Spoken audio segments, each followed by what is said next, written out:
Hello and welcome back to the Military Time.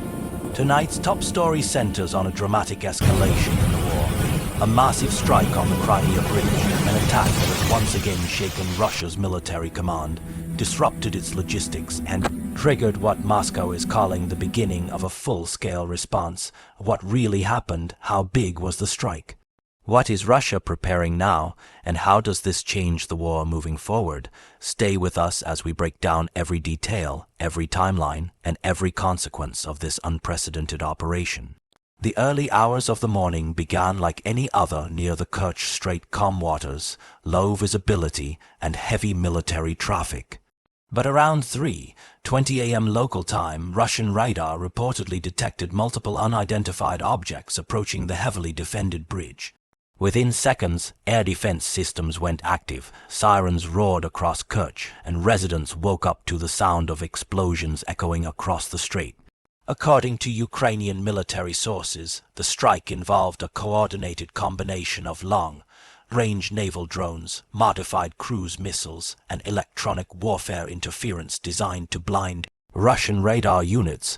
Russian authorities later confirmed a large and complex attack, admitting that at least several waves managed to penetrate the air defense perimeter.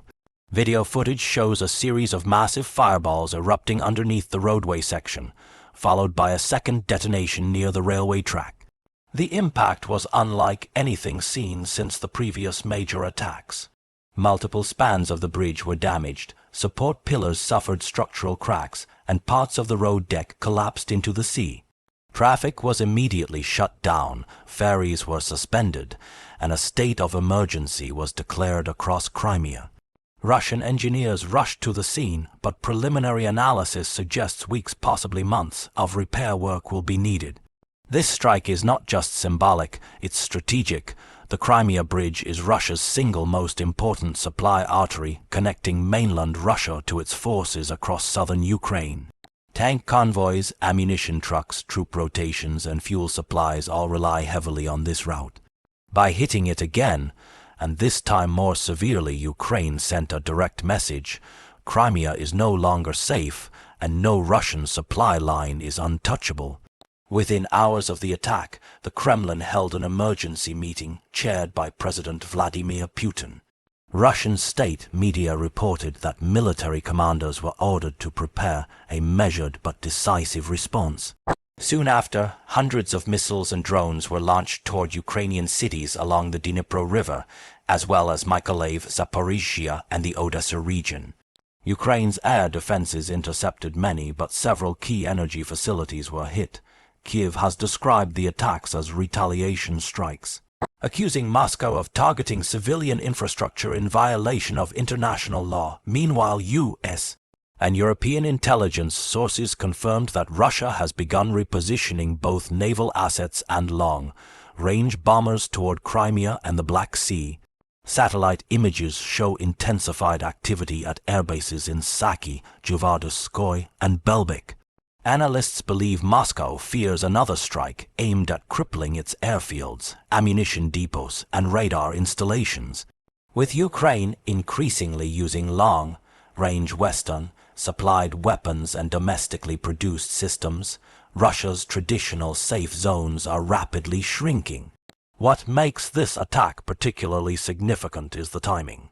Ukraine's 2025 strategy has shifted from attempting large ground offensives to focusing on destroying Russia's logistics, command centers, and critical infrastructure. The Crimea Bridge is the centerpiece of that strategy. Each strike creates shortages, delays, and confusion within Russian ranks. And with winter approaching, those disruptions become even more costly. Russian military bloggers, usually strong supporters of the Kremlin, were unusually critical today. Many openly questioned how Ukrainian drones managed to cross hundreds of kilometers of defended airspace. Some blamed poor coordination between Russian air defense units. Others pointed out that corruption, outdated equipment, and slow reaction times have left Russia vulnerable. One prominent blogger wrote, "If a bridge defended by dozens of missiles, radars, and aircraft can be hit this hard, then what else is truly protected?" On the Ukrainian side, officials did not directly claim responsibility, maintaining a deliberate ambiguity. But several hinted that this operation was part of a broader plan to cut off Crimea entirely. A senior Ukrainian defense source stated, "The bridge is a military target. As long as Russia uses it to occupy our land, it will remain vulnerable." Military analysts worldwide have begun examining the long-term implications. A crippled Crimea Bridge forces Russia to rely more heavily on the land corridor through Melitopol and Mariupol routes that are themselves under constant Ukrainian drone surveillance. The more Russia stretches its supply lines, the easier they become to disrupt. That's why many believe this attack is not just a blow to logistics, but a psychological strike aimed at undermining confidence in Russia's ability to defend key assets. But how will Russia respond next? That is the question dominating global military discussions.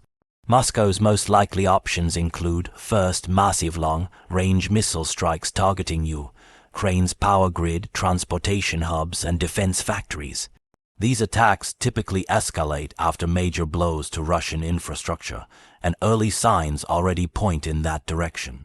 Second, increased naval aggression in the Black Sea.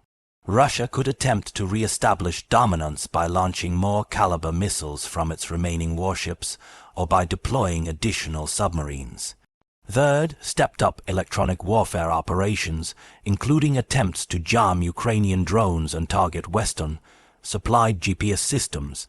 Finally, Russia may accelerate construction of alternate supply lines, such as expanding roads through occupied territories and reinforcing ferry operations across the strait.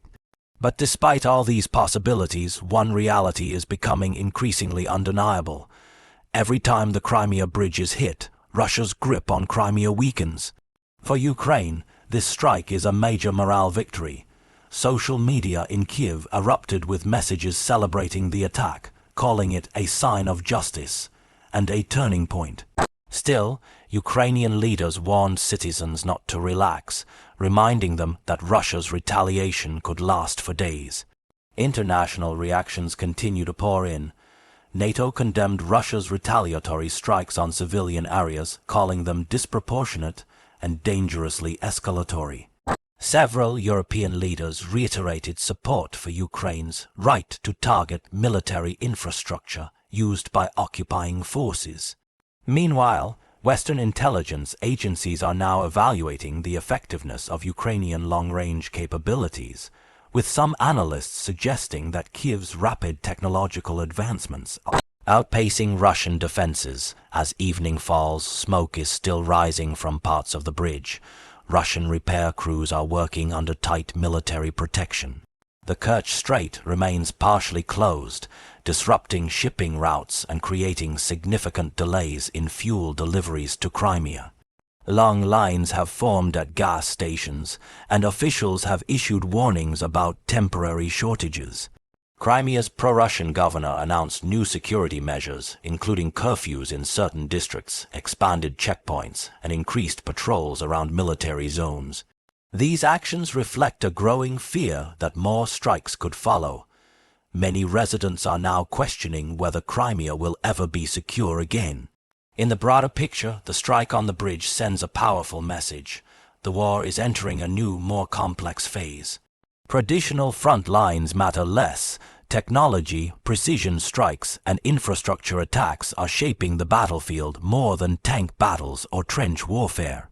For now, both sides remain locked in a cycle of strikes and counter-strikes. Ukraine aims to weaken Russia's ability to sustain the war, while Russia seeks to punish Ukraine's civilian population and pressure the West. But as of this moment, one fact stands out clearly. The massive strike on the Crimea Bridge has shifted momentum once again, proving that the conflict is far from settled and that the next month could bring even more dramatic developments. This story is still unfolding and updates are expected throughout the night. Stay tuned, stay informed, and continue following us for accurate and timely coverage. Thank you for watching, and we'll see you in the next report only here on the Military Times.